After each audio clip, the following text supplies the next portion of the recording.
Hello students, good evening to everyone. Hope so you all are doing well.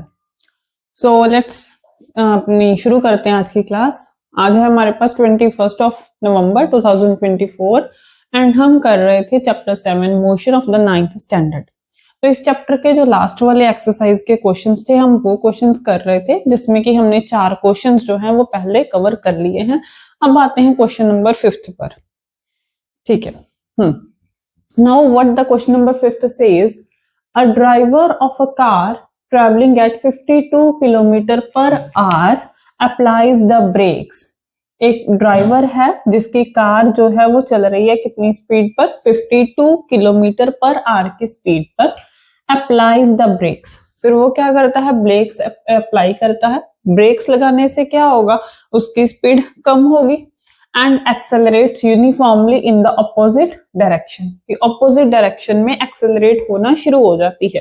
Acceleration का meaning क्या है कि speed जो है वो अप होनी थी, लेकिन ब्रेक्स लगाने से क्या होता है कि वो उसकी स्पीड जो है वो कम होनी शुरू हो जाती है। कम होनी शुरू हो जाती है, दैट इज द रिटार्डेशन पैदा हो जाती है। रिटार्डेशन मतलब कि एक्सेलरेशन किस डायरेक्शन में, जिस डायरेक्शन में उसकी गाड़ी चल रही थी उसके अपोजिट डायरेक्शन में। The car stops in 5 second. जो कार थी वो कितने सेकेंड में रुक जाती है, 5 सेकेंड में। अब चल रही थी गाड़ी, पहले ब्रेक्स अप्लाई की, ब्रेक्स अप्लाई करने के बाद 5 सेकेंड के बाद गाड़ी रुक गई। इसका मतलब कि 5 सेकेंड के बाद उसकी जो वेलोसिटी है वो हमारे पास कितनी हुई, 0 मीटर पर second. Now shade the area on the graph that represents the distance travelled by the car during the period. तो आपने एक तो ग्राफ बनाना है और ग्राफ में वो वाला एरिया आपको शेड करना है जो कि बताएगा कार के द्वारा कितनी दूरी तय की गई। तो सबसे पहले हम अपना गिवन डाटा लिखते हैं। ये जो स्पीड है हमारी 52 किलोमीटर पर आवर, ये कौन सी स्पीड होगी, इनिशियल या फाइनल? फाइनल क्या, जो आखिर में थी, इनिशियल क्या, जो स्टार्टिंग में थी। तो इस स्पीड से वो शुरू से चल रहा था। तो u is equals to 52 kilometre पर आवर। फिर क्या होगा, उसने ब्रेक्स अप्लाई कर दी। ब्रेक्स अप्लाई करने के बाद कितने टाइम बाद जो है गाड़ी रुक गई, कितने टाइम बाद रुकी, 5 सेकेंड बाद रुकी। अब 5 सेकेंड बाद गाड़ी रुक गई तो उसकी स्पीड क्या हो गई, that is the final speed. रुक गई तो वो क्या हो गई, 0 मीटर पर सेकेंड। तो अब हमने इस डाटा को लेकर ग्राफ बनाना है और उसमें जो है वो एरिया शेड करना है जो कि इस गाड़ी के द्वारा की गई दूरी को बताए। अब ग्राफ ड्रॉ करने से पहले ये देखिए यूनिट्स किस में है, सेकंड्स में। तो हम इसको भी जो है वो ऐसा यूनिट्स में कन्वर्ट कर लेते हैं। सो 52, तो इसमें को हम क्या करेंगे, 5 डिवाइडेड बाई 18 से मल्टीप्लाई कर लेंगे। नहीं आपको 5 डिवाइडेड बाई 18 याद रहता तो किलोमीटर को क्या लिखिएगा, 1000 मीटर, और पर आर, आर का मतलब 3600 सेकंड की। एक घंटे में कितने सेकंड होते हैं, 3600। इनको आप कटिंग कर लोगे तो आपके पास क्या आ जाएगा, 5/18। तो इससे हमने मल्टीप्लाई कर लिया। तो ये हमारे पास जो है इसको सॉल्व करके हमारे पास बन जाएगा लगभग 14.44 मीटर पर सेकंड। तो ये आ गई हमारी एसआई यूनिट्स में उसकी इनिशियल स्पीड, ये आ गया टाइम और ये आ गई फाइनल स्पीड। तो अब ग्राफ किस में बनेगा, दो क्वांटिटी के बीच, एक डिपेंडेंट और एक इंडिपेंडेंट। तो इसमें हमारे पास स्पीड डिपेंडेंट है और टाइम जो है वो क्या है, इंडिपेंडेंट क्वांटिटी है। So here let this is time in seconds हम ले रहे हैं, and this is the y axis, let this is the x axis, and y axis के अलोंग डिपेंडेंट क्वांटिटी जिसमें हमने क्या ले रखी है, उसकी स्पीड, और इसके यूनिट्स क्या है, मीटर पर सेकंड में ले रखा है। तो 5 सेकंड के बाद यहाँ पर 5 सेकंड है, सपोज ये ओरिजिन है 0, तो यहाँ पर चले let's 1 second, 2 second, 3 second, 4 second, 5 second, 6 second.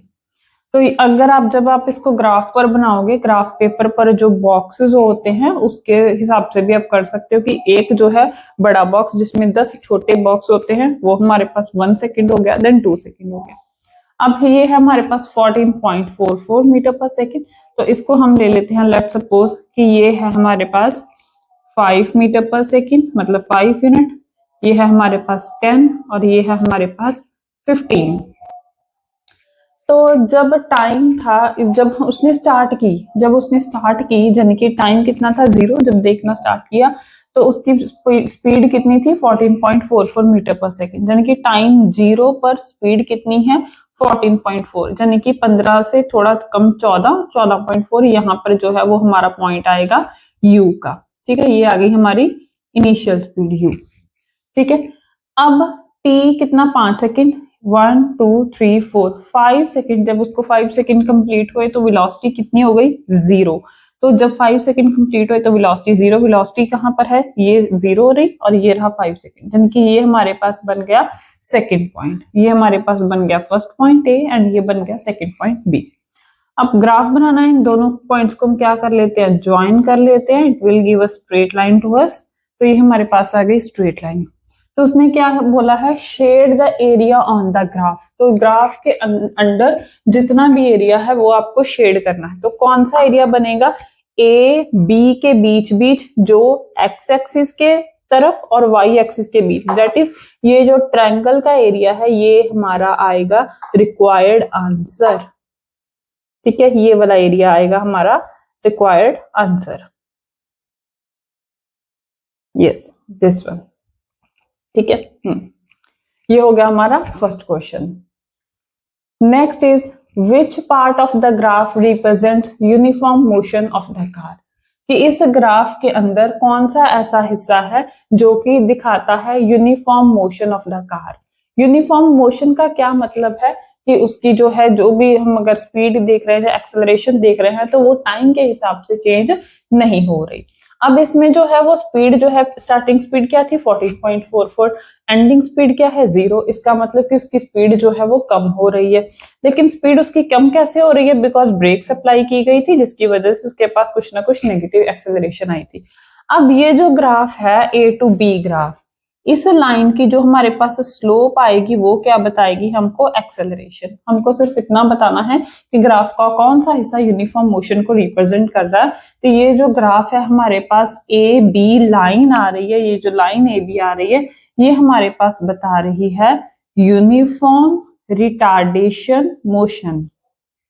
Uniform retardation motion का क्या मतलब है कि इसमें जो उसकी एक्सेलरेशन है वो सेम है, एक्सेलरेशन जो रिटार्डेशन है दैट इज नेगेटिव एक्सेलरेशन, वो टाइम के साथ चेंज नहीं हो रही। अगर यहाँ पर हम देखेंगे तब भी इतनी थी, अगर हम उसके 2 सेकंड बाद देखेंगे तब भी एक्सेलरेशन सेम आएगी, अगर हम 4 सेकंड बाद देखेंगे तब भी एक्सेलरेशन सेम आएगी। तो एंड तक जाते जाते जो उसकी एक्सेलरेशन है that is negative acceleration retardation, वो हमारे पास सेम ही रही, चेंज नहीं हुई। तो इसका मतलब कि ये क्या रिप्रेजेंट कर रहा है, यूनिफॉर्म रिटार्डेशन मोशन। ठीक है, तो इसको आप अच्छे से देख लीजिए, देन हम बढ़ते हैं नेक्स्ट क्वेश्चन की तरफ।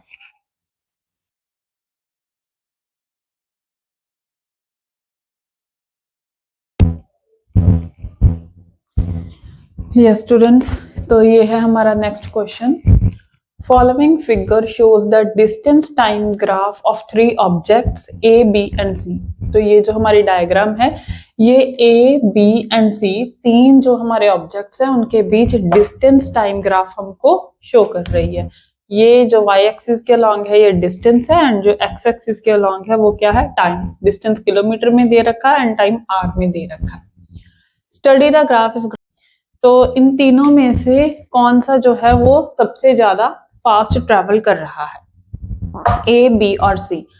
अब ट्रेवलिंग फास्टेस्ट का क्या मतलब है कि उसकी स्लोप कैसी होनी चाहिए, सबसे ज्यादा होनी चाहिए, because the slope of distance time graph gives us its speed. तो जिसकी ज्यादा स्पीड होगी इसका मतलब कि वो सबसे ज्यादा फास्ट ट्रेवल कर रहा होगा, एंड जो इस ग्राफ की स्पीड है वो हमको मिलती है इसके स्लोप से। एंड स्लोप बेसिकली क्या है, इंक्लिनेशन फ्रॉम द हॉरिजॉन्टल। तो आपको किसकी स्लोप सबसे ज्यादा लग रही है फ्रॉम द हॉरिजॉन्टल, ये लाइन है हमारे पास B, ये लाइन है हमारे पास A एंड ये है हमारे पास C। तो सबसे ज्यादा स्लोप जो आपको दिख रही होगी वो किसकी दिख रही है, सबसे ज्यादा इंक्लिनेशन किसका है, B का है। तो इसका मतलब इसकी स्पीड सबसे ज्यादा है, so it is travelling the fastest. Okay, next one is are all 3 ever at the same point on the road. तो इसका आंसर हमारे पास क्या था, B। और all 3 ever at same point on the road, क्या वो तीनों रोड पर किसी एक पॉइंट पर तीनों एक साथ थे। अब तीनों एक साथ कब होंगे? जब वो इक्वल दूरी तय करके आए होंगे। फॉर एग्जाम्पल अगर हम इस पॉइंट को देखें तो ये जो पॉइंट है ये कर्व बी पर भी है एंड सी पर भी है। इसका मतलब कि इस टाइम के ऊपर बी भी इतने डिस्टेंस पर था और सी भी इतने डिस्टेंस पर था, लेकिन इस टाइम पर बी और सी यहाँ पर था, लेकिन इस टाइम ए किसी और पॉइंट पर था। तो वो वाला पॉइंट ही हमको ये बताएगा कि तीनों के तीनों सेम रोड पर सेम पॉइंट पर हैं जब वो तीनों कर्व्स एक सिंगल पॉइंट पर मीट करेंगी। लेकिन इस ग्राफ में कहीं पर भी तीनों कर्व्स एक सिंगल पॉइंट पर मीट नहीं कर रहे। इसका मतलब कि ये किसी भी पॉइंट पर जो है वो सेम डिस्टेंस पर नहीं है। और all three ever at same point on the road, तो इसका आंसर है हमारे पास नो, कि वो रोड पर किसी भी पॉइंट पर सेम नहीं है। How far has C traveled when B passes A? How far has C traveled? C जो है वो कितनी दूरी उसने तय की है when B passes A? जब B A को क्रॉस कर रहा था, B A को पास कर रहा था, तो C कितनी कहां पर था? B की लाइन कौन सी है? ये वाली। A की लाइन कौन सी है? ये वाली। B passes A, B A को पास कहां कर रहा था? इस पॉइंट पर पास कर रहा था।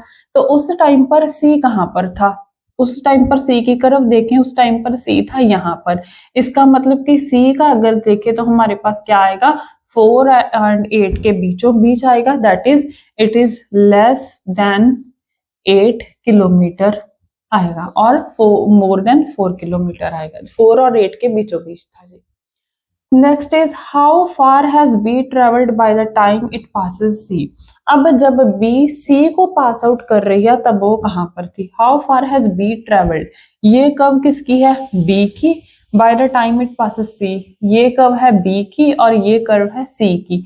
बी ने जब सी को पास आउट किया तब ये कहां पर था? बी सी को पास आउट कर रहा है इस पॉइंट पर, तो यहां पर है ये सी और यहां पर है बी। तो बी कहां पर है? यहाँ पर मोर देन 4 किलोमीटर में, कि 4 किलोमीटर से ज्यादा दूरी पर है। ठीक है, तो बस ये ग्राफ था, ग्राफ को देखकर हमने इन पॉइंट्स के आंसर जो है वो देने थे। ठीक है, देख लीजिए इसको एक बार।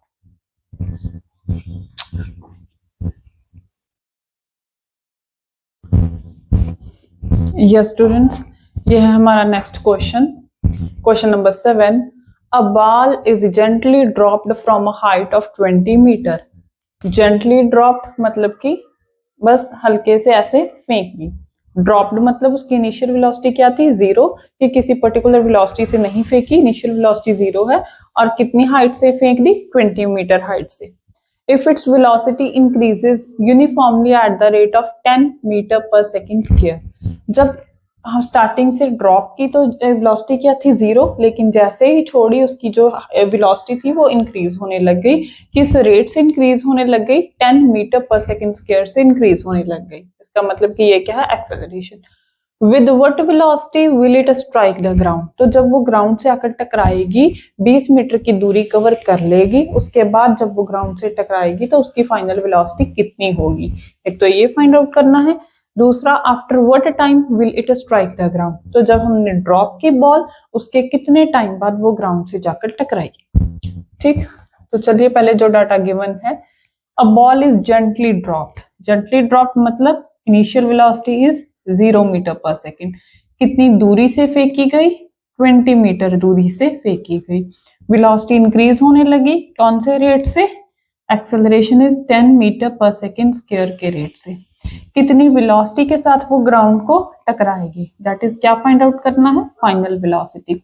आफ्टर व्हाट टाइम, कितने टाइम के बाद will it strike the ground, कितने टाइम के बाद वो ग्राउंड पर आएगी।